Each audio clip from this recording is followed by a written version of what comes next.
On ne présente plus la MX-5, le petit roadster de Mazda qui en est à sa 4e génération. Début 2017, il s'est vu décliner en version RF pour Retractable Fastback, sorte de coupé à toit rigide escamotable.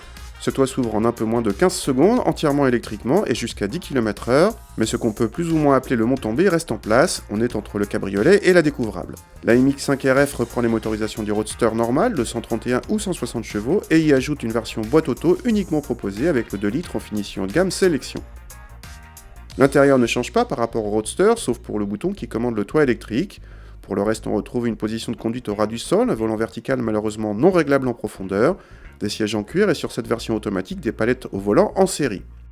A noter que la boîte auto rend impossible en France l'option Pack Sport qui permet avec la boîte manuelle des sièges Recaro mixtes, cuir Alcantara ou les amortisseurs Bilstein. Le coffre est rikiki avec moins de 130 décimètres cubes annoncés et une ouverture étroite, petit et peu pratique. Le 4 cylindres de litre n'émet pas de sonorité particulièrement sportive, petite déception. Très vite on s'aperçoit que la boîte auto, si elle est douce, n'est pas sportive. Le convertisseur tarde à verrouiller et les rapports sont très longs, ce qui, conjugué au relatif creux à bas régime du moteur, donne des relances décevantes.